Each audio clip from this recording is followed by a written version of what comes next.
Hi, this is Dr. Jim Turnage in San Diego, California, and welcome to Wonderful Wednesdays.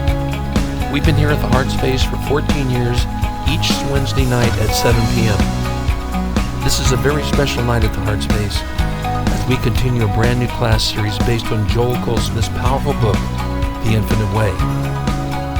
In the next weeks, we will explore and practice Goldsmith's wisdom acquired over a lifetime of dedication and devotion to God and the spiritual path. Welcome.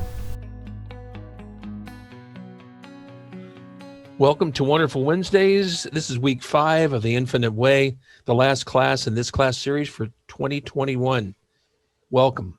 Welcome. Tonight we're going to review the 4 weeks that we've been through so far. We're going to talk about supply and what lies ahead. Of course, this book is written by Joel Goldsmith, who was a Christian Science practitioner that evolved into a spiritual path that he called the Infinite Way. The Infinite Way, if you want to sum it up, is exchanging our material sense of existence for the understanding and consciousness of life as spiritual. In chapter 1, we talk about putting on immortality. We talked about the Word and how the Word expresses itself and reveals itself. And we reminded ourselves that this is not a spiritual universe and a material universe. There is only a spiritual world or universe. Then we talked about the path that Joel Goldsmith took that has this element of the origin and synchronicity. But following that always is study, illumination, and sharing. It's the path that we're all on. Okay, well, this is all well and good, right? This is, I have real problems, though. So when you're confronted with a human real problem, this is a quote from the book, turn from the picture and realize the presence of the divine spirit in you. I put some emphasis there that was not in the book. Turn from the picture and realize the presence of the divine spirit in you.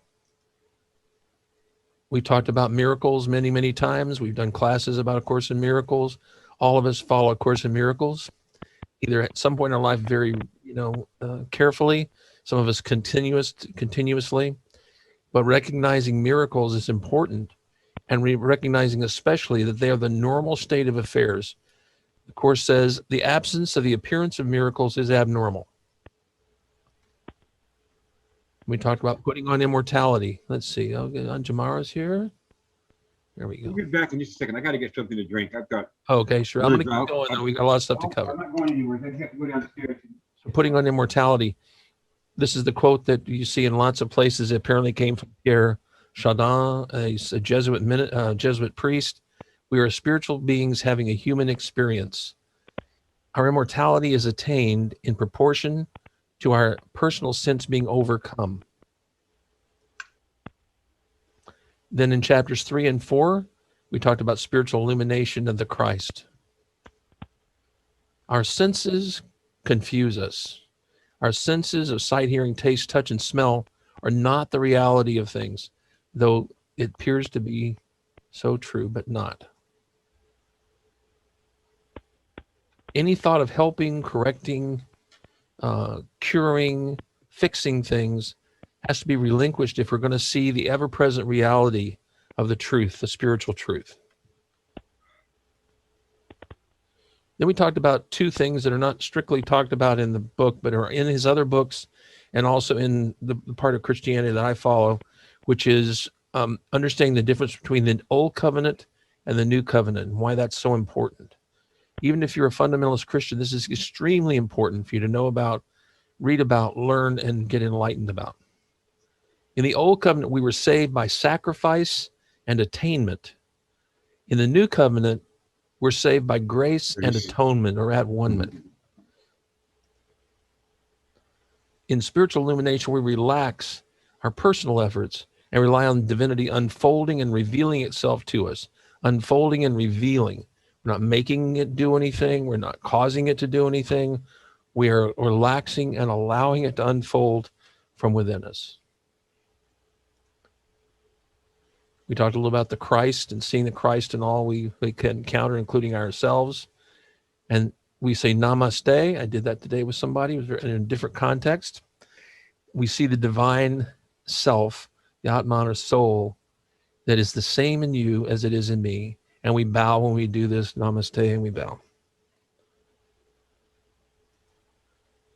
Then we did chapter 7 and 8 on prayer and metaphysical healing. So why aren't your prayers answered? And he talks about this directly. Our prayers are not answered because we're not asking correctly. In other words, ye ask and yet you receive not, because you ask amiss, that you may consume it upon your lusts. And so we focus on the outcome. We focus on the effect of soul on spirit, and that's why we ask amiss. We actually are praying amiss. So we keep praying for stuff, and we worry about tomorrow. And so in Matthew 6:25 it says, take no thought for your life. Consider the lilies of the field, how they grow, they toil not. Behold the fowls of the air, they sow not, they don't reap, they don't gather into the barns, and yet the Heavenly Father feeds them. And we talked about metaphysical healing. Any thought of helping, healing, correcting, or changing the material picture has to be relinquished. We have to let go of that if we're going to see the ever-present reality. So this is Ernest Holmes. He's the founder of religious science. He went to see a patient in the hospital. He saw a sick man lying there. He immediately left and called his practitioner because he was not seeing the correct thing, which was the healed person. This is Mary Baker Eddy, the founder of and creator of Christian Science. And she would say things like, there is no reality to sin or disease. She even said that death was a misunderstanding. She said, this is Ernest paraphrasing her, Joel Goldsmith paraphrasing her. While the Materia Medica seeks to overcome or cure disease, theology struggles to overcome sin. And this is me. All curing ultimately ends in death, physical death. Metaphysical healing's outcome is eternal life. It's very important to understand that. Curing, there's nothing wrong with curing. If I have a cut with this gashing blood, I've decided that I want to live. I don't want to bleed to death. And so curing is fine, but it's temporary. Metaphysical healing is the acknowledgement of eternal life. I won't go into the story about my fortune cookie, but I will tell you that what you need to know will be revealed. This is from Goldsmith. What we need to know will be revealed. When and how you need to act will be revealed.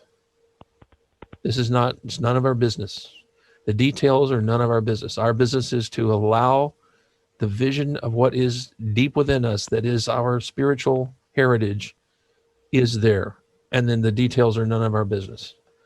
What house you're going to get, where you're going to get it, where you're going to put your head on the pillow is none of our business. What you need to do will be revealed, and then you just take action on what's revealed to you.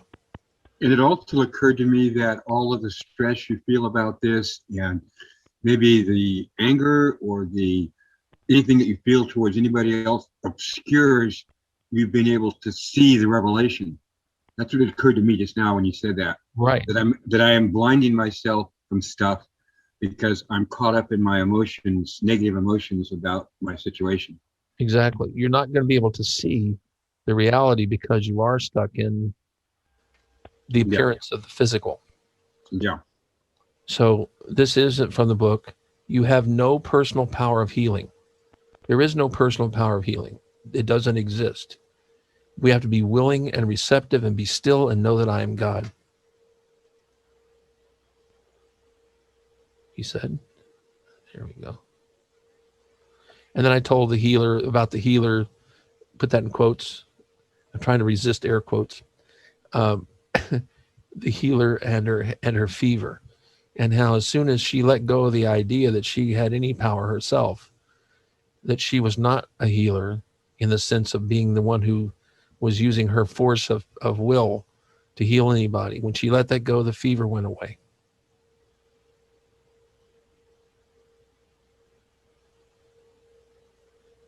Then we talked about soul and meditation. Soul, Goldsmith says, is this little known and only seldom realized quality of us, the soul or reality of our being. All human discords are products of the five physical senses. So we have all of our five physical senses, and if you think there are others as well, those physical senses will allow you to see a picture of something, but that's not what's really going on. And that's what the source of discord is. By discord is misunderstanding. But I'm too busy for this spiritual stuff. I don't have time for it. I'm too busy. So many answer that they have great human duties to perform, and they got too much. They focus too much on the sense of pleasures and pastimes and recreation. They become immersed in accomplishing and acquiring, and yet they don't have time for spiritual practice. They don't have time to be still and listen and know that God is present within us and in every situation. In the world of soul, you're never too busy to live an inner life of peace, joy, and dominion. So you get a choice. You can say, I'm too busy, and continue to engage in these illusions of the five senses, or you can start meditating and doing spiritual practice on a regular basis and live an inner life of peace, joy, and dominion. And oh, by the way, the things out there in the world often have a tendency to change in ways that are more pleasing. So the soul is not selfish. The soul is not its purpose is not, and fulfillment of its purpose is not for selfish ends. The great reservoir that's power that's resident within your soul cannot be used for selfish purposes. If you try to use it for selfish purposes, you lose your soul power.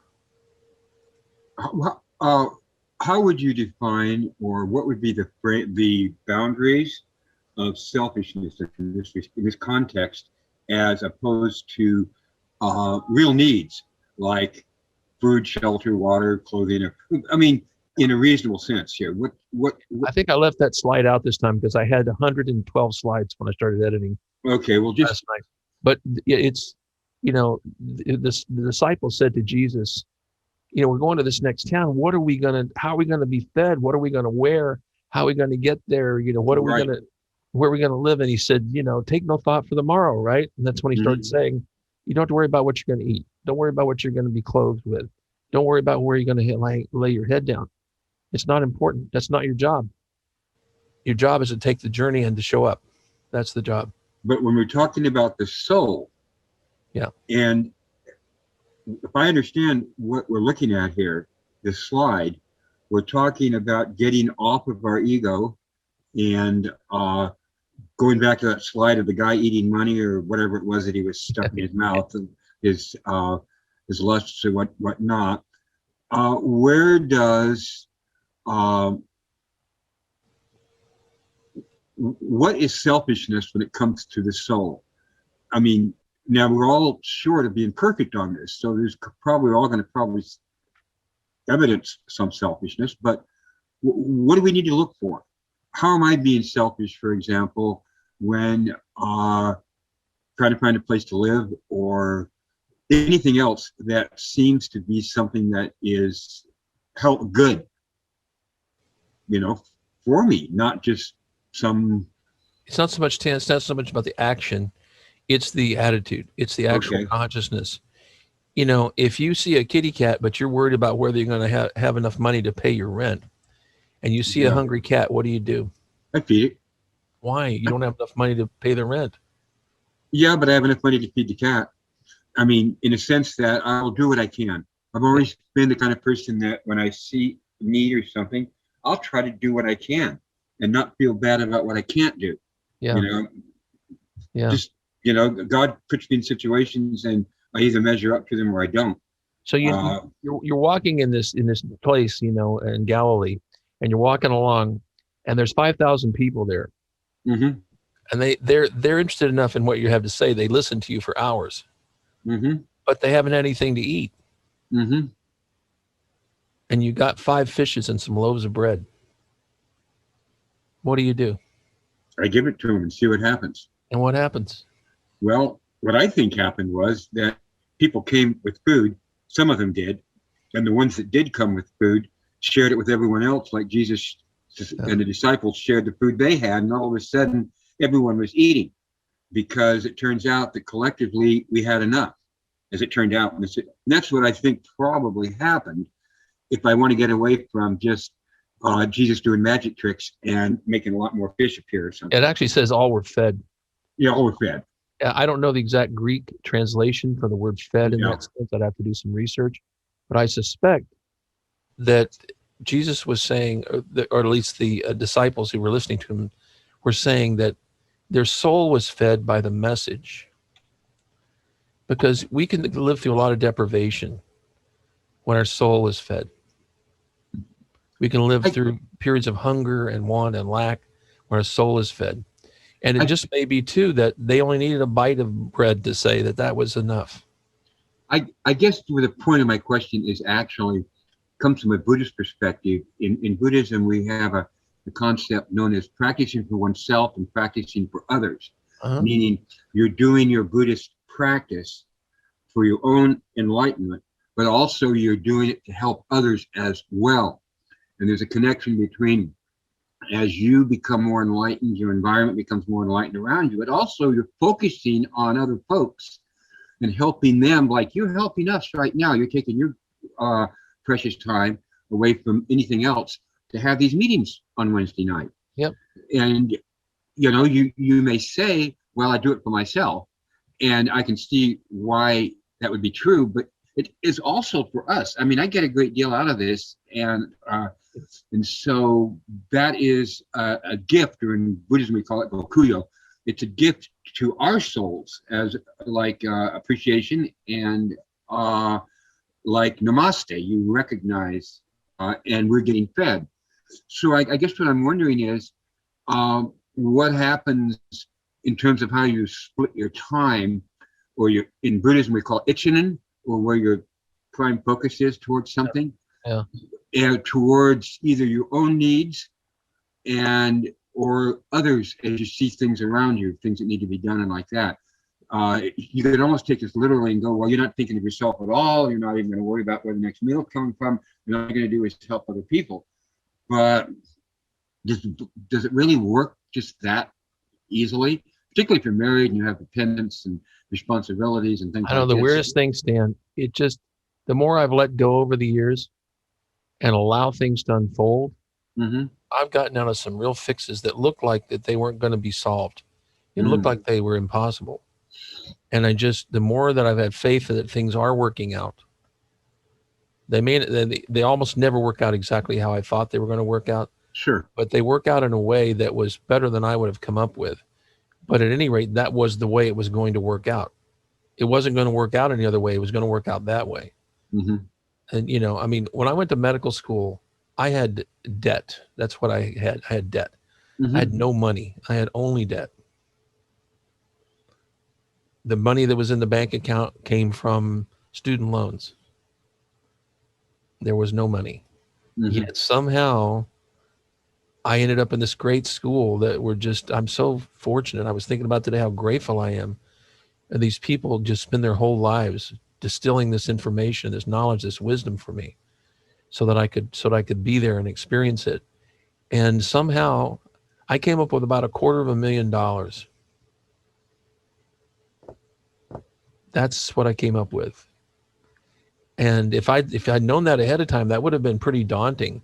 That would have seemed like if all I had was debt when I started, and so a few charge cards, which is more debt, potentially more debt, and somebody said, you got to come up with $250,000 over the next 20 years. That would have been a kind of a bummer. So I didn't pay any attention to it. I paid attention to what I was being called to do. And then whatever showed up to do, that's what I did. So it's kind of like that experience you had with the 19,000 something, rather than $47.23. Specific number on it, like $250,000.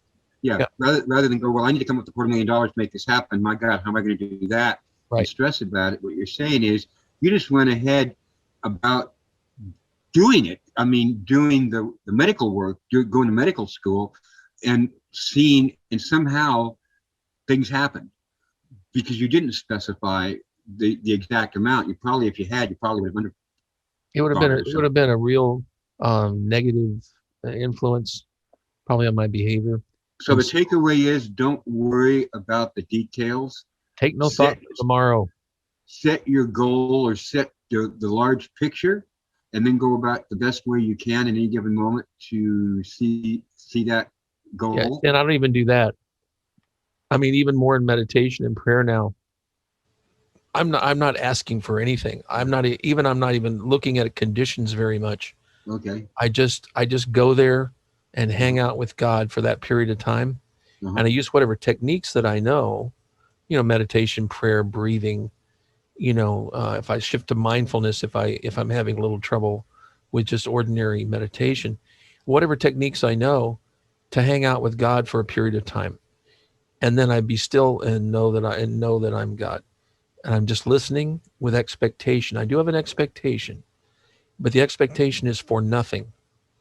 The expectation is for fixing, is not for fixing, curing, correcting, adding to, taking away from. The expectation, ideally, is just to be present.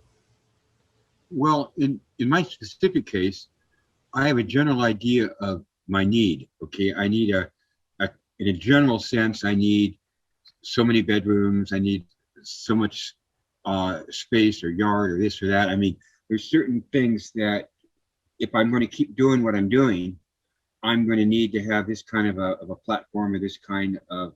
But beyond that, Yeah, I've been we're going to putting need to move ahead, but let me give you an example why I believe that may be a flawed approach. a flawed approach. Uh-huh.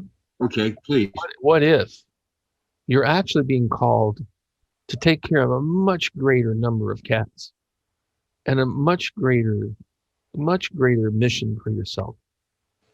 Mm-hmm. And you say 4 or 5 bedrooms. And what really is happening is that there is this thing opening up to take care of all needs for anyone that comes to you for help.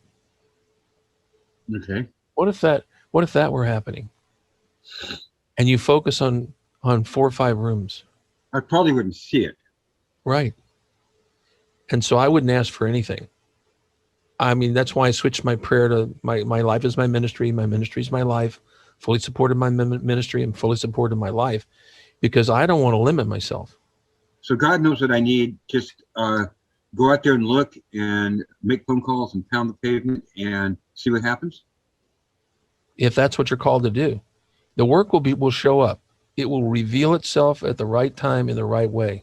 And I'm trying to speak in a general sense to anybody else who's facing challenges in their own life about specific goals or needs. Yeah. I'm looking for a methodology. I'm actually looking for a way to have a think of the way that I need to have myself centered and what my heart is saying. Yeah, That's what I'm try. looking for. So if you know what your calling is, if you don't know what your calling is, then pray expecting to know your calling. Actually, for the first time in my life, I kind of think I do. Okay, I would go with that. I believe I know what my calling is, but in reality, it's greater than I even know. Okay. Greater than I even know, but I would just start there, what I believe my calling is, and then expect nothing as the answer to that other than the work that shows up. Kind of like raise your sights and lower sights, lower expectations. What's the correct level of expectation? Zero. Because when you start having these expectations, you've automatically put a ceiling and walls. I don't want to do that. Yeah. I don't want to do that. I want it to be an infinite in all directions. There you go. And infinite in all directions. But I'm feeling in my heart certain needs that need to be covered. Sort of like the legal document would say. Yeah, but that's not. Yeah, Stan, listen to me. That's not your soul talking. Okay, that's my mind. That's your ego self. Okay. That's your ego self talking. That's, which is being expressed through probably the left side of your brain, being amplified by the deep fears inside of your amygdala. Yeah.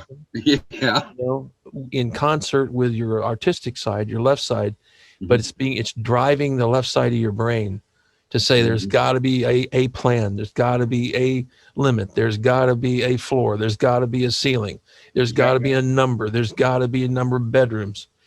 And in reality, you just put yourself in a prison. And there's no prison in God. There is no limit to God. There is no wall, there's no ceiling, there's no floor. There's no outside or inside. So how do you come up with a list of things like to do or to have some kind of plan, No, they and just come not up. just sit there That's like a little? that, yeah, that's why I want you to really focus on getting rid of those walls and floors and ceilings Okay. and those fences and allow your true calling to come forth. And then when the work shows up, you do the work the best you can. By the work, I mean, oh, I need to check out these three Yeah. places. What do you mean by that? There are three places that come up that somebody said, hey, go check these things out. This one's way too expensive for you. But it's got 10 rooms in it and it's got 4 acres and it's got all this Okay. work that needs to be done. And you go, well, I'm not going to go look at that. Well, you are going to go look at that Okay. because you'll say, that's too much for me. That's too much. God's giving me too much. Mm-hmm. God's opening the door too far. God has knocked down too many walls. God has blown the ceiling off. And so at that point, you go and you look. And it may not be the right place, but you know what? You've just changed your whole view of what's possible and what's occurring.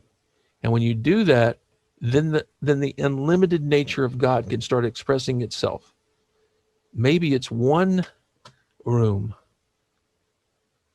and some other form of living. I have no idea. But Yeah. I the I work will be understand what you're shown. saying. Work will be shown.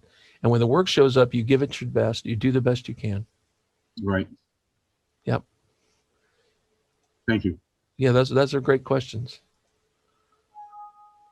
So remember that I you am go ahead. doctor. I am here a little bit confused. So here, what is the difference between optimism, or being a realistic? I mean idealistic. Yeah. Yeah, So between the optimism and being a realistic. well, Realistic. the way I explain this is that I'm always hopeful Mm-hmm. and I'm optimistic when I can be, because optimism has to do with the actual ego structures of the world. Optimism has to do with the senses and the ego senses of the world. Hope is eternal. Hope is unlimited. So Now, hope and what's optimism are not synonymous, is what you're saying. absolutely not. I'm always hopeful and I'm optimistic when I can be. And I accept the appearance of miracles. So that's sometimes we have positive thinking and we are optimistic. Then the people say, "Oh, you are not realistic." So But remember, realistic, the word, it says it itself. It means to be made real. From that which is not, it is being made real. Why can't you have an unlimited realism? mhm. Why can't we have an unlimited realization in this life? I don't know. Some things seem to just be almost unlimited in this life. And some things we don't have to look for the things. We can look for the things that are really unlimited, which is joy. Hmm. Joy can be unlimited. Love. Love, peace can be unlimited. You can't buy love. You can't buy peace. You can buy unlimited joy, I guess, by deciding that you're going to devote your life day by day, minute by minute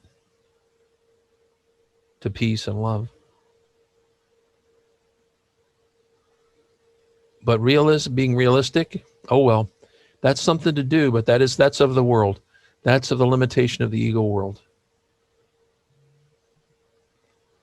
That's what is Eckhart Tolle calls that's the pain body. We all have a pain body, and Hmm. and we can hold on to our pain body, or we can realize the unlimited nature of our soul. I think I get it. optimism is a function of your mind of putting together a series of events or things that give you a positive feeling about what could happen. Where hope is simply a manifestation of your heart. It's not based on logic. It's not based on evidence. It's not based on facts. It's based on the creative power of love that you can bring out of yourself. Yeah, it's based on it's based on knowing the nature of God. Oh, that's good. I like that. When I know the nature of God, which Yeah. is unlimited, Sure. I'm hopeful. And in the material sense of the world, that patient before me may die.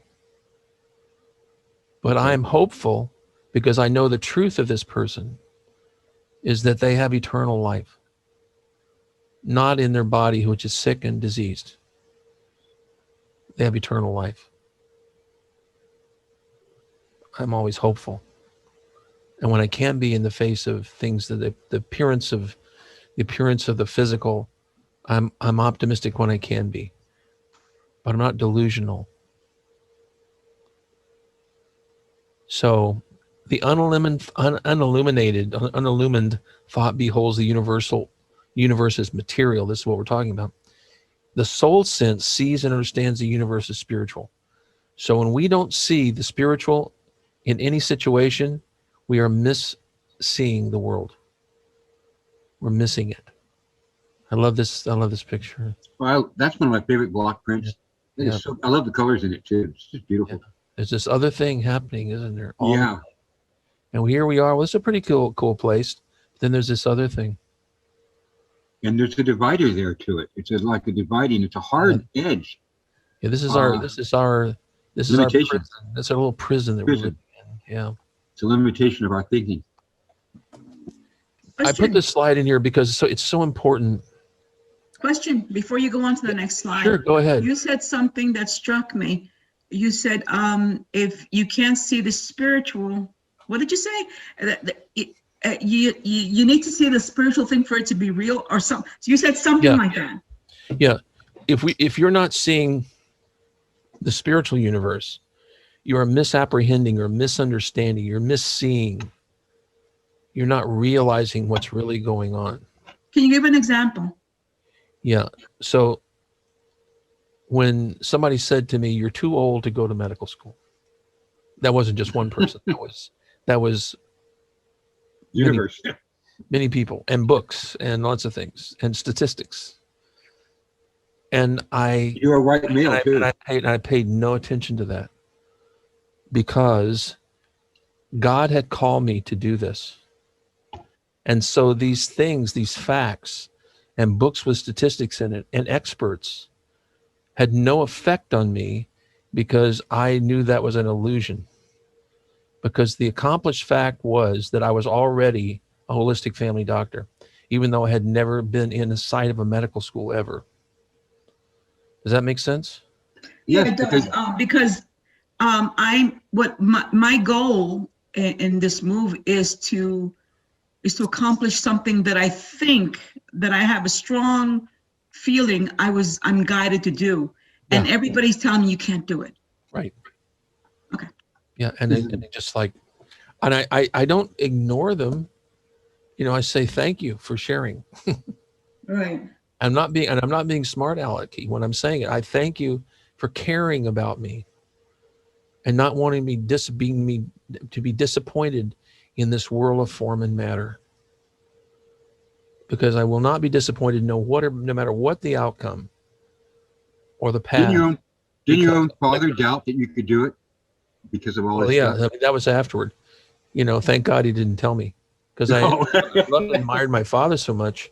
When I was at my graduation, I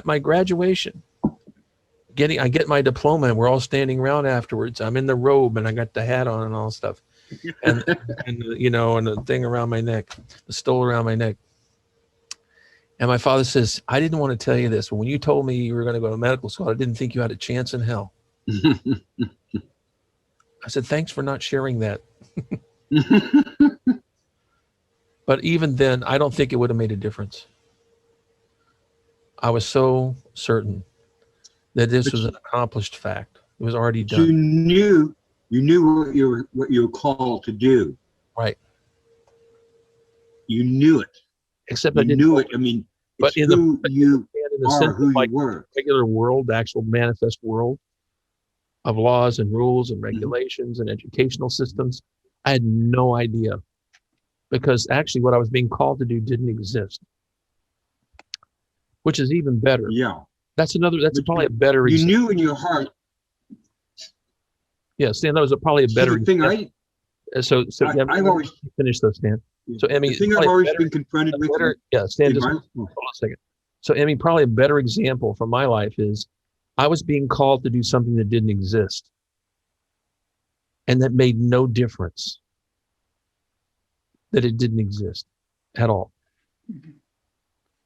because the path before me the, was going to be laid out. The hills would be made low, the way would be made straight, the road right. would be made smooth.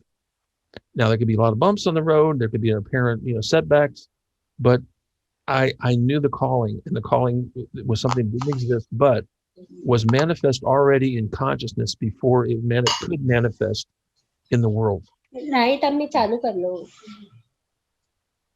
Here's the key takeaway for me, though, is you knew your heart and your mind were one. You knew you understood your calling. You were following it. Most of us, myself, I'll speak for myself here, bumble around about what we think our calling is at any given moment.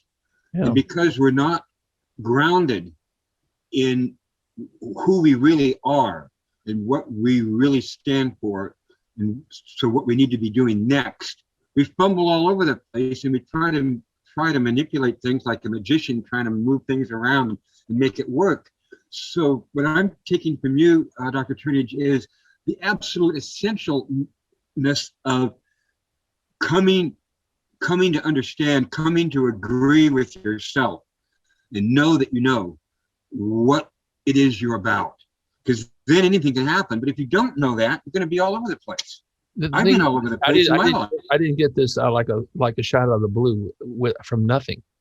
Remember, I'd invented this process that people call, visioning and all that kind of stuff. Yeah. Michael Beckwith and all that. I'd invented this process myself, I thought, and I was doing this process for several years. I know for at least 3 years. And I wish I'd kept the worksheets, because it was probably painfully obvious to anybody else except me what the answer was as I did the exercise twice a year, every year for 3 years. It probably was painfully obvious to anybody from the outside, but it took me a while to realize the calling. So it wasn't like, oh, well, here's this gift and just do the calling. I had to develop a sense of certainty and commitment, but I did it through a process, and I did the process. That's why I always encourage people to do some kind of process to find out what you're called to do in life. Yeah. One or two, I've done 1 or 2 with the classes before, but if you just, however you get it, if a fortune teller looks at your palm and says, when you're 38 years of age, you're going to go do something completely different from what you're doing. And you say, okay, great. I'll get back to you when I'm 37 and a half, and I'll do whatever it is that happens then. It really makes no difference how the calling comes, but I do think it's worth using some sort of method, if you don't know, to find out. That might be a good class to have. We've done it. Yeah, right. We've done it several times, Stan. Yeah, I have, but I know we have, but somehow maybe it just zipped me or something, because when I look back on my life, I've been all over the place, and it seems to me here where I'm at now, and I feel like I have a lot of tread left in tires, that I've been chasing things around and not really being honest or come to Jesus, as it were, with who I really am. And how do you do this? Like, what kind of practice could you make for yourself, like a flow chart or something that you could follow that would help you, that would assure that at the end of the process, you would be rock solid in what it is that you are about and what your mission is? Yeah, I said Because I it don't seems like know. a I lot don't of know if people we're have this problem. we've done this class multiple times in Yeah, different but- forms, but Yeah. each person has to get it differently, in a different way, probably. For me, I needed to have a lot of left brain stuff going, and then I did right brain stuff, spiritually oriented stuff, intuitive stuff. Everybody's got their own way of doing it. Some people just do meditation, and they be still and know that I am God, and they hang out, and all of a sudden, blinded by the light. Some people are money changers, are tax collectors on the road to Damascus, and they're on the way to persecute and kill Christians. He's on the way to, and all of a sudden he's blinded by the light. I don't know. Everybody's got their, I just like using a thing because I have a real strong left brain orientation. So we need to keep moving. So this whole idea of supply is interwoven with everything we were talking about tonight. I think it's interesting. Supply comes from the Latin, which means to fill from below. It's, in other words, from fill from within, not from above, not from outside in. Our lives are the effects of our infinite consciousness, our individualized infinite consciousness. And we can learn to rely less and less on our plotting and planning and more on God's good pleasure to give us the kingdom. So once again, take no thought for your life. What you'll eat, what you'll put on your body, what you'll do when you get there. Keep praying that you're not going to worry about that. I'm just going to be in the presence of God. No, I'll be guided to what I need to do, to know and do.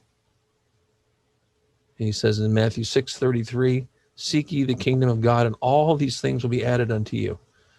Fear not, little flock, for it is your Father's good pleasure to give you the kingdom. It doesn't say what you need. It says the kingdom. It says everything. The Father's good pleasure is to give you everything.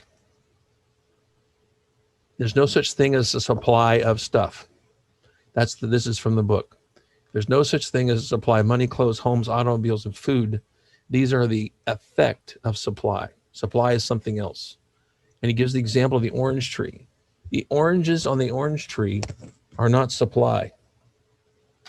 It's everything about the orange tree that is supply. Gotcha. It's everything. It's the little bacteria and fungi that live all down here around the roots. Yeah. It is the dead parts of old trees and moss. It's the aquifer down here. It is the rain that falls. It's not the oranges. So supply isn't stuff. Supply is the flow. It's the source. It's the flow.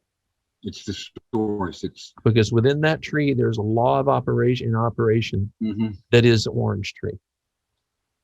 And you And pull it off just- an orange, and It another looks one will like appear. oranges. It looks like leaves. It looks like those beautiful little flowers that come before the oranges come. It's the bark. It's the xylem and phloem. Yeah, all in their It's the operation. water. It's the Your consciousness nutrients. becomes the law of supply unto you. Your consciousness becomes the law of supply unto you. And by doing this, those things that are necessary to your well-being will be supplied. This is from another class that we talked about. Your consciousness this is a natural thing, that you are in a creative mode all the time. Every 90 to 120 minutes, you are going through a creative cycle. Every 90 to 120 minutes, whether you're awake or asleep. And you can create garbage and disruption and difficulties, or you can create new insights. You can have numinosity and create new wonderful things. Yeah, when you're sleeping awake. Now, he says in the book, he's not saying don't just ignore the things that are so great in the world. Enjoy them, but they're not your supply. The ice cream is not your supply. Your bank account's not your supply. Nothing that you own, see, smell, taste is your supply. So Your supply God is our is supply. God is our only source of supply. God is our supply. He talked about the danger of looking about what's average in the world. Because remember, there was no such thing that I was called to be. If I looked in the books, I would on average, I would never got into medical school. On average, I would never become a holistic family doctor. On average, a lot of things would not have happened. But this is not the way science works. That's not scientific thinking when you think of yourself as the average. What this is, this, I'm thinking about being in the law of averages, Mhm. is hypnosis. And NLP is neuro linguistic programming. So this is the way people frame things and say things, and the words they use and the structures of the sentences. I'm Mhm. no good. Things will never work out. It's Mhm. impossible. You're too old. You don't know what you're talking about. You're too stupid. You're too smart. That's neuro linguistic programming. We do it to ourselves all the time, and you can change this.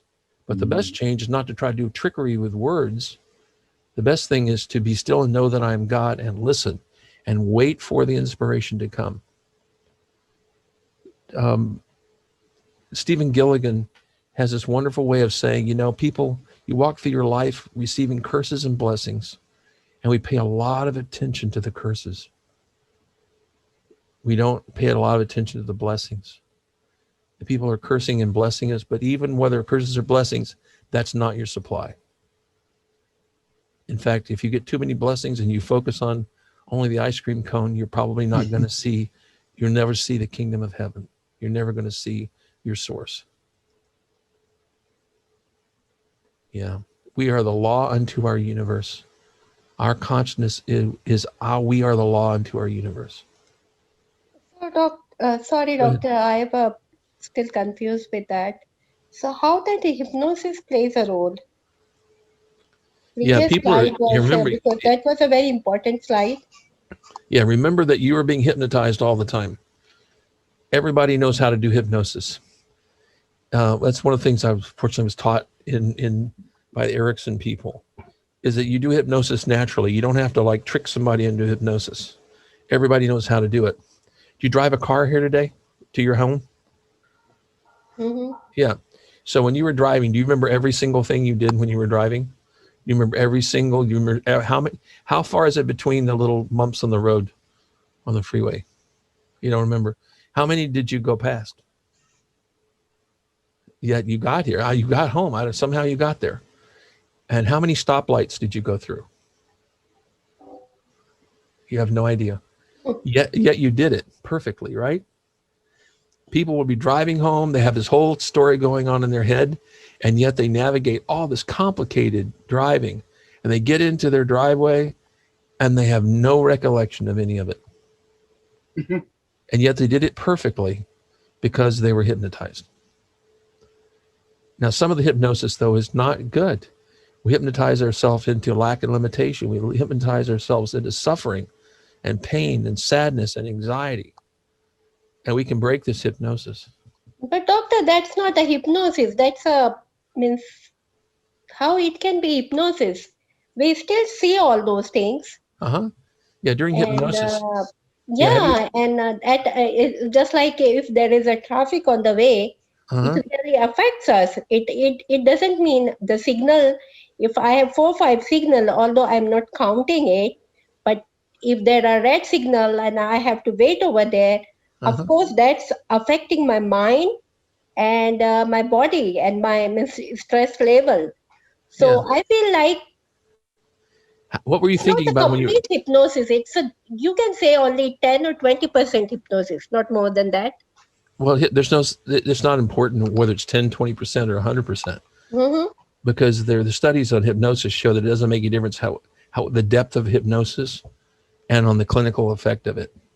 So in Okay. medical hypnosis, a lot of times I don't really do trance anymore directly, Mm-hmm. where I say you're going into a trance and go deeper, deeper, deeper. I don't really do that anymore. I just watch and see when people start becoming entranced, and I go, exactly. And they'll say, what? Exactly like that. Keep going. That's right. You can, that's right. And then blink, their eyes will blink. That's right. Just like that. And the next thing you know, and the more you blink, you can keep your eyes open or you can leave them closed as long as you want, all by themselves. That's right. Because you're getting into a little trance right now as I'm talking. Mm-hmm. And then So as I say more and more things now, you will remember certain things, and certain things you won't remember. And the things you don't remember are things that you will remember.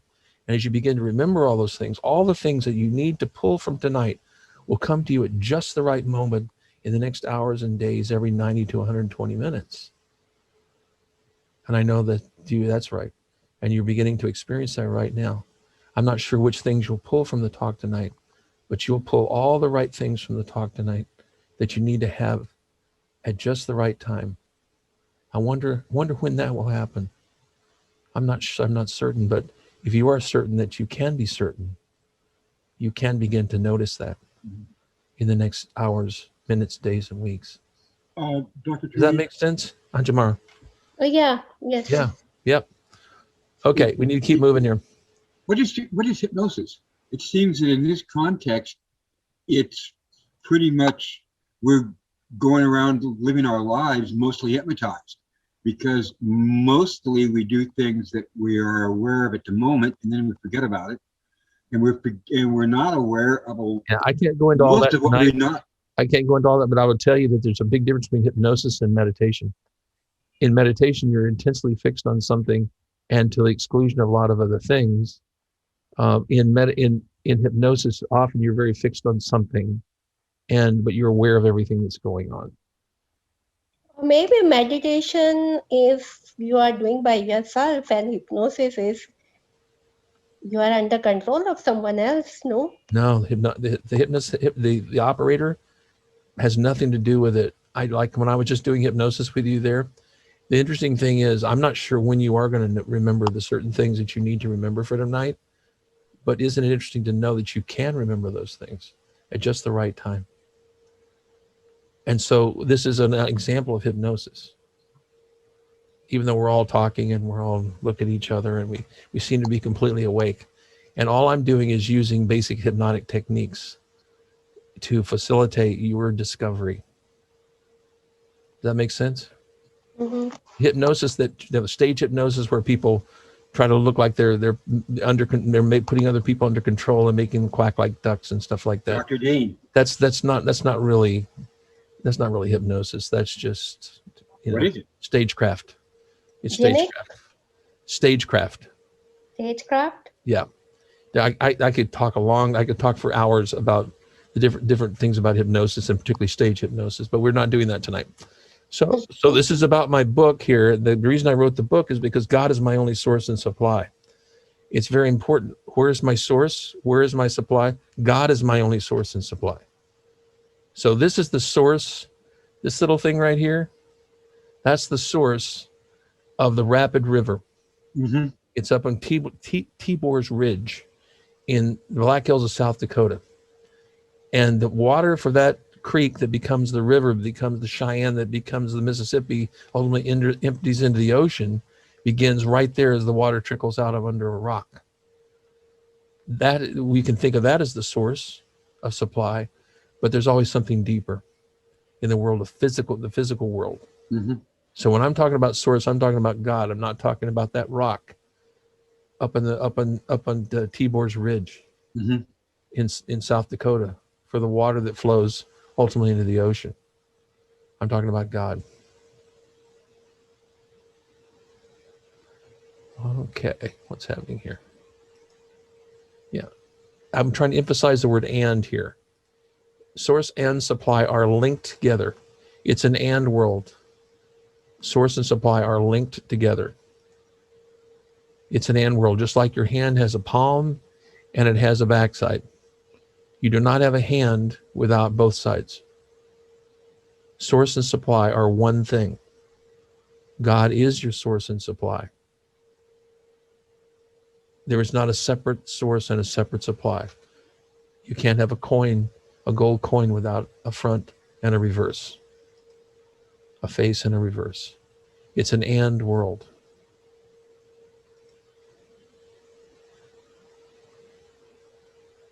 So in an "and" world, it's not an "or" world. In this "and" world, there are infinite possibilities at every moment, unlimited definite probabilities of something occurring, and innumerable specific outcomes for each one of those possibilities.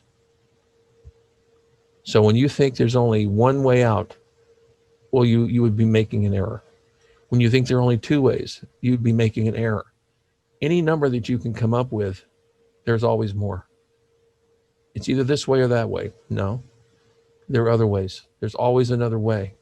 There's always another possibility. It has a specific probability that it will occur, But who cares? The probability of me getting into medical school after I had done all the things for pre-med was 1 in 220. But what was the actual outcome? What was the percentage? 100%. 100%. Yeah. So This is what you do with your medical students when you require they have come up with 3 separate not cures, but solutions, approaches to a medical challenge. Right. To teach them the and part of it. They might have 5 or 6 even. So Exactly. you can at least have them start thinking that way about what they're doing. Exactly.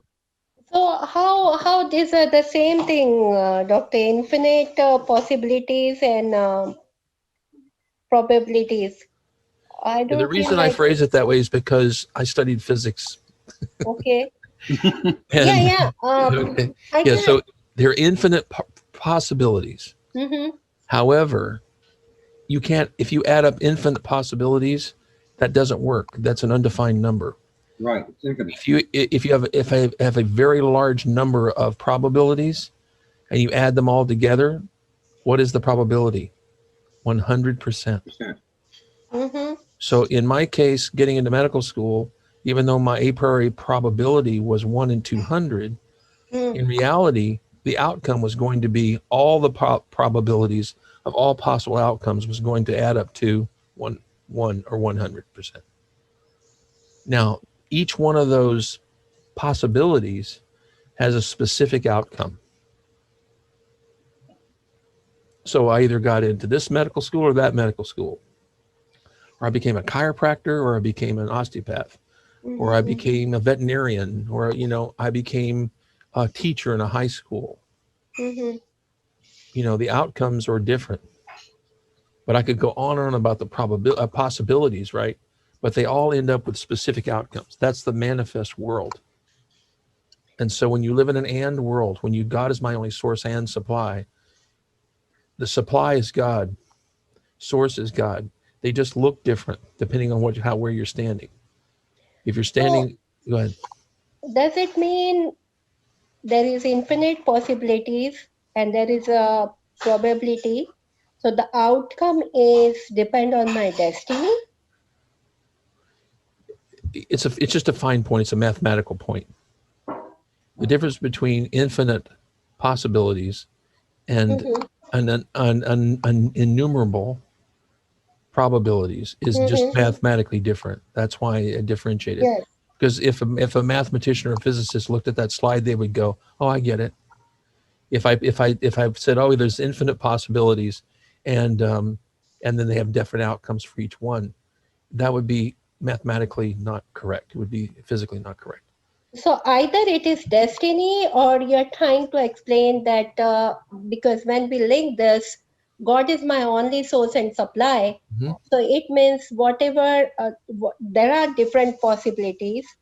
And then, but we are going to get the result because of our prayer or it's depend on destiny. The outcome will depend on what? Yeah, the outcome depends on my ability to see the truth, because it's going to be revealed in a certain way. And So what so, is truth? It's depend on my seeing the truth. So what is the truth? well, my truth right now is that I'm a holistic family doctor in San Diego, and has a lot of other Okay. descriptors to it. There's a lot of it. I could give you other descriptions to it. That But is one. That's one outcome. you got that result after means going through all those things. That's Right. a pleasant. But at that time, when you were applying for the medical school, Right. the outcome was not in front of you. So Exactly. if I am trusting God is my only source and supply, Uh-huh. so whatever outcome you got, do you think it's depend on your destiny or it's on your prayer? Once again, I think it's on my ability to see the truth. So, because I didn't see it a certain way, it didn't turn out that way. Because I see it this particular way, it turns out this way. Mm-hmm. So in physics, this is an active area of research. Mhm. You know, how do we describe the universe? I know that there are unlimited number of possible outcomes Mhm. Mhm. at any given time. It just happens that this is the one that I'm living in right now. Mhm. And So so, somehow it's related to law of attraction. law of attraction, we have to be really careful with the law of attraction because that's actually not a law. Um, we can't get into this tonight because that's a But doctor, whole subject. you describe about NLP. So NLP is not depend on law of attraction. What doesn't? I'm sorry, I'm going. I think yeah, it's a vast subject, but because this is such an important topic, Yeah, because and you know that you are also, and I also study Islam in detail, right. and of Yeah, course, so especially in this world, I'm just, of course, I have a trust on God, and I trust, but the people like every time you say the atheist people, we need some explanation. So yeah. that's why I'm asking this deep question, which even sometimes comes in my mind. So Right. I'm Now, the just law of attraction, let me go into this really quickly. Law of attraction is a simplification of the revelation of God in our life. okay. It's they make it in these books that have to do with the law of attraction very often. They act like it's some sort of magic force that you're activating by doing certain things. The Mm-hmm. secret. And in like the secret. And in reality, it's not I do this particular thing and that particular thing and boom, my favorite house shows up. That's not how we actually do it. What's actually going on is the revelation of God's presence in our life starts showing up, but it only shows up within the limits of our ability to have faith. Mm-hmm. When our faith is limited, then our view is limited, our vision is limited. And so the law of attraction says, well, just do this, say these things over and over again, or draw these pictures and put it on your wall and put it on your mirror, and carry it around in your pocket on a card, Mm-hmm. which all have their place if you're trying to change your behavior. Yeah. But in reality, what we're advocating here in the Infinite Way and a lot of other things is just open our eyes and our hearts to God's presence and let God work out the details Mm-hmm. and what we need to do. I don't consider that the law of attraction. I consider that the law of God, the law of God Yeah, you are operating in our right. life. Yes. Yep. Yep. Yes, because that's only for because the people are atheist, they don't believe in God. So Yeah. that's why I think they gave that name of law of attraction. But of course, it is like just believing that, oh, okay, I'm going to get these things from God. And you are right that Yeah. that's the other name just to be for the people who don't believe in God. Yeah. When I stand in the river and the river's flowing around me, Mm-hmm. God's not going, oh, let's make the river flow around Jimmy so that he can feel the water on his skin. I just go out in the river and go, thank you. I don't have to manifest a river. I don't have to manifest the laws of fluid dynamics. Uh-huh. You know what I'm saying? I don't have to do any of that. Why? Because God's already there. It's already present. But I will only see God's presence within the limits of my ability to surrender to God's law and to surrender to God's love and God's totality, God's completeness and wholeness. And so that's why the law of attraction, I react a little bit to that idea, because it's a lot more than the law of attraction, some sort of magnetic, they'll describe some magnetic force that starts pulling money and girlfriends and cars and stuff to you. Yeah, they write like that. They write the books like that. I can tell Yeah, you, yeah. I don't want to say Not bad only the write about the an books, author, if but you go on YouTube, there are a lot of videos on that. well, there's a chiropractor who writes a lot of books. He calls himself a doctor, and he's a doctor of chiropractic, and he writes a lot of books about this, about the law of attraction. Oh, And okay. God love him. I know he's making a lot of money. I'm happy for him. Uh, and he really is benefiting from God's love and God's limitless power and source. Mhm. God love him. Are people benefiting from his ideas? I don't know. I'm not them. I just don't use that. You Yeah. are So asking a question to a wrong person. so divine projection We can take possession of our affairs only as we consciously realize that we are the effect of our own consciousness. This isn't blaming us for things that happen in our lives. It's just a realization that, wow, this movie I'm seeing is my movie. If I want to change this, I got to change my consciousness. And then the movie starts changing. Mhm. It's not because, oh yeah, I'll repeat these things 100 times in my head. Or I'm sorry, or like Stan, but chanting like 1,000,000 times. It's Yeah. not what's occurring. What's That's occurring is exactly a right. change in our consciousness. As soon as our consciousness changes, what we see changes. As soon as our consciousness changes, the physical world changes. I've told this before. When I got this Course in Miracles thing going, Southern Orange County looks completely different to me now. It's a different place. It's actually a physically different place that was not there before I did A Course in Miracles. It was shocking to me after a year that I was living in a different place. And they had not like refinished the roads or grown new bushes or anything. I had changed my consciousness. And once my consciousness changed, I went, wow, what an interesting place. I'm so glad to be here. I didn't know this was here before. The effect of our own consciousness. So this is all my fault. This is a thing that comes up in New Thought and metaphysics. I'm not blaming people for what's happening to them in their lives any more than I'm blaming Sir Isaac Newton here for getting hit on the head by an apple. Gravity is a law. It operates without fault or favor. The apple falling is an expected effect as a consequence of the law of gravity. It's nothing more and it's nothing less. You don't blame Newton. You don't blame the apple. You don't blame the tree. You don't blame gravity. That's the law. And the law of God operates without fault or favor. So it's my fault.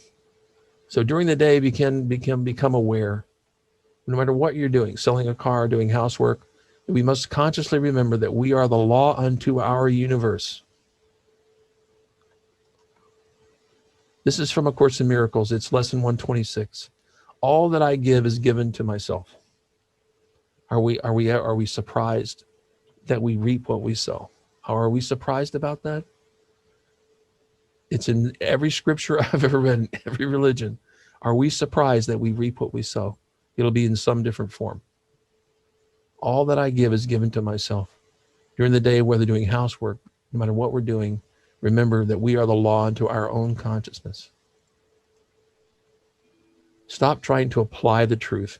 This is where I'm being a little critical of these kinds of things, like the law of attraction and certain books, and people that are selling these ideas.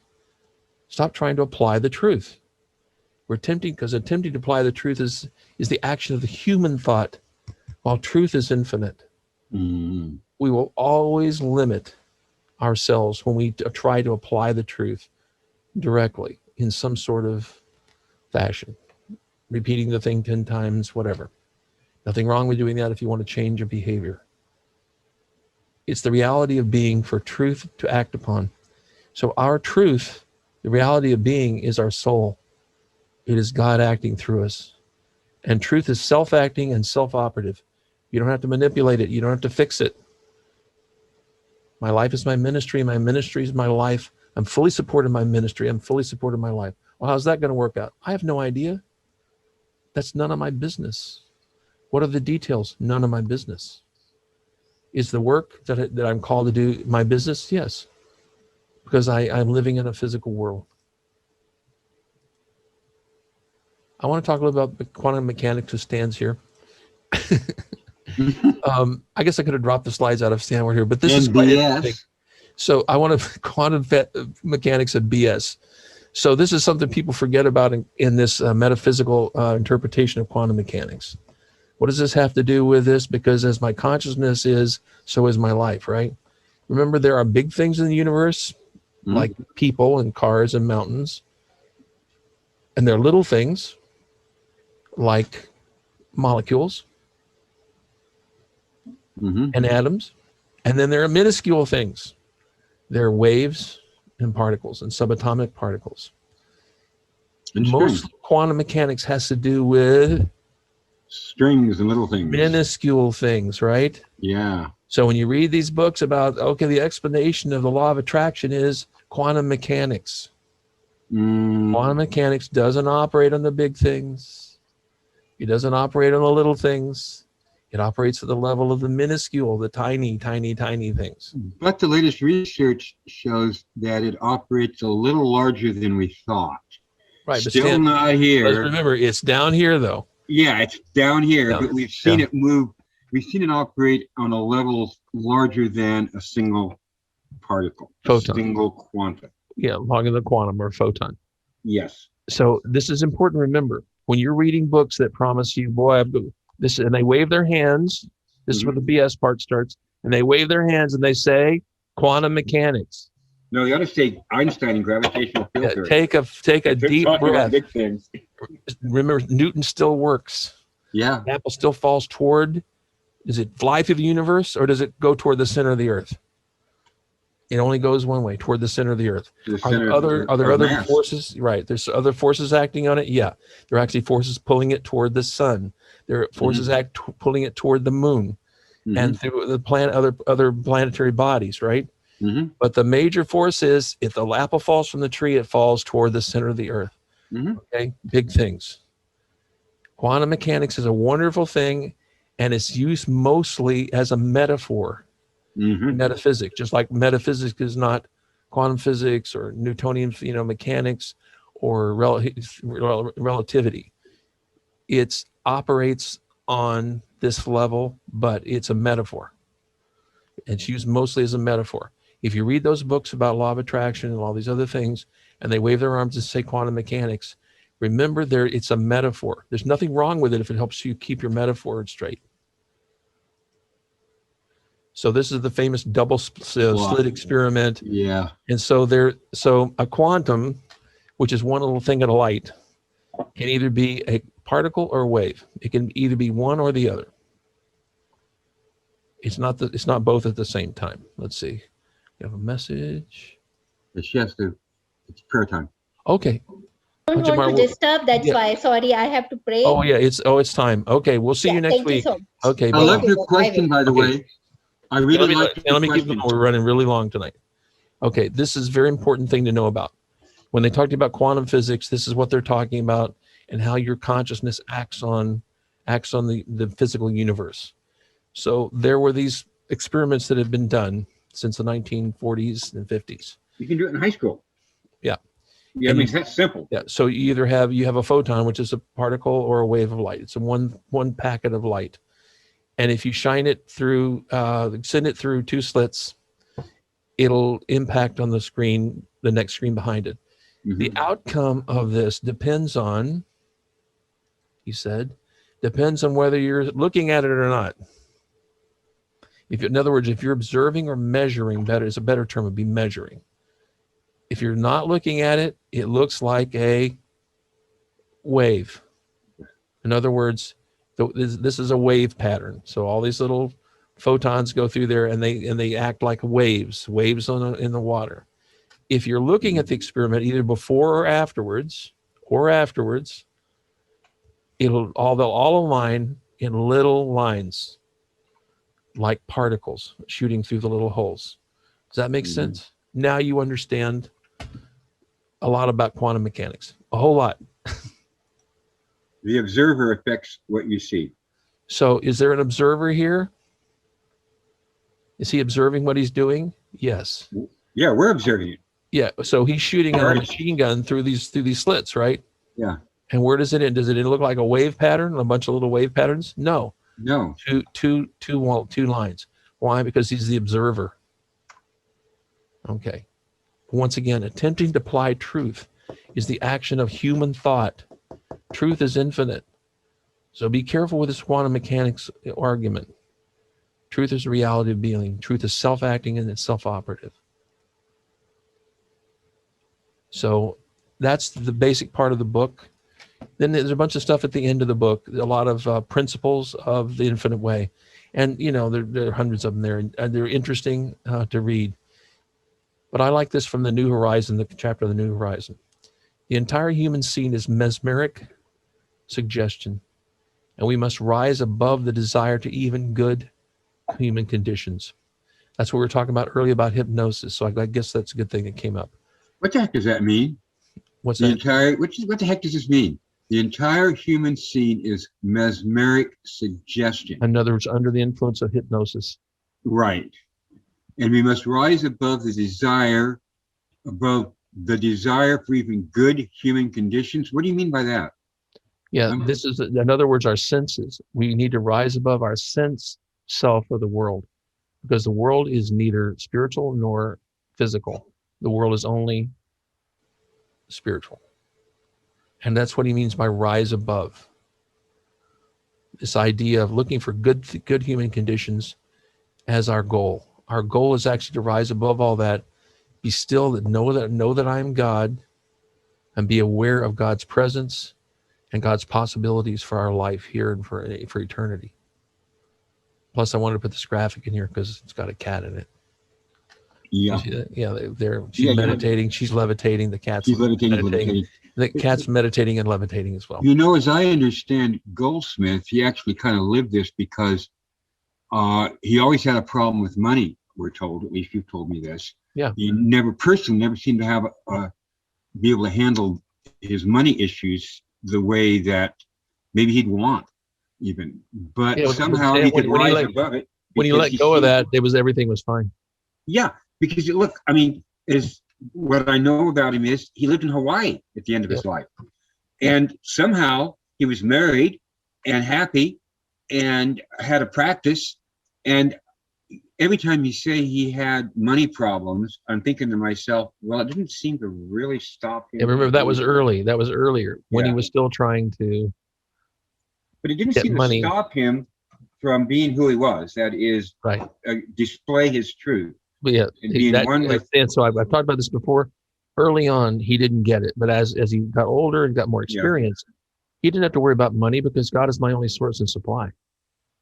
What's the question? What's the answer? I don't know. God is my only source and supply. I don't even know what the question is.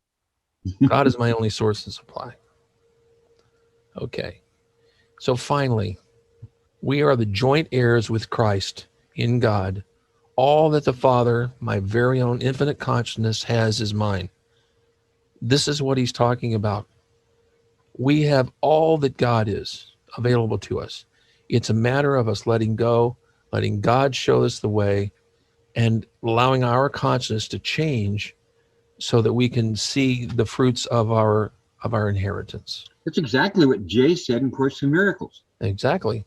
I mean, almost word for word. Everything you read that has truth to it, the truth that I believe in, will say the same thing in different ways. Any questions about all this? Too much stuff tonight. There's lots of good stuff. Okay. Any burning questions we need to cover tonight? Okay, so thanks. We got through The Infinite Way. There's a lot of stuff in there. You can read it. Slide 80 of 88. We're missing 8 slides. Yeah. So your spiritual work this week, your life work, is to notice and write down what you consider to be your supply. Not what you want to be your supply, because ultimately you want God to be your only source of supply. But right now, what are you considering your supply? Is it the Sharp Community Medical Group? Is it Medicare? What is it? What is my source and supply? No, it can't be any of those things. You're right. I'm just giving the assignment, Stan. Let me finish. Where is your supply coming from? In other words, I want you to consider the possibilities that you have limiting beliefs. Every time I think from anywhere, it's already here. Exactly. I mean, I don't know, but it's. So then, starting the next week, we're going to do the course. I looked it up. I thought it was 2015. It actually was 2018 was the last time we did this class. Yeah, we did Paradox fairly recently because I remember. It was 2018, and I think it was only Tom and I. No, I was there. You were there? Okay. Oh, I definitely remember. It was one of the more interesting classes we've had. Yeah. So we're going to do Paradox with some new things, many new things. And it's how you can heal your life by embracing contradiction. So we're going to, I'm doing That this. needs to be Starting the outline on a little small book about this. I'm saying that book isn't published yet, is it? No, this That I'm looking at here. right. I'm That's saying the that is the truth. that's the truth. That's what's going to happen. That it's already done. You Right. just have to do it. It's easier for me to see it when it's actually already down. Yeah. So Gotcha. thank you for coming tonight and finishing the week 5 of 5 weeks studying Goldsmith's truth and understanding of metaphysics through the infinite way. Thank you. Thank you, Dr. Jim. You're welcome. Thank you so much. You guys have a wonderful week. And once again, if you ever need anything, call me. Thanks for joining us again for Wonderful Wednesdays, sponsored by Open at the Top International Spiritual Center, a covenanted community of Centers for Spiritual Living. We've been here at the Heart Space every Wednesday night at 7 p.m. for the past 14 years. Please join us again next week. If you'd like to contact me, please email me at drjim@drjimturnage.com. That's drjim, drjim, at drjimturnage.com. Peace and blessings to you all, and have a wonderful week.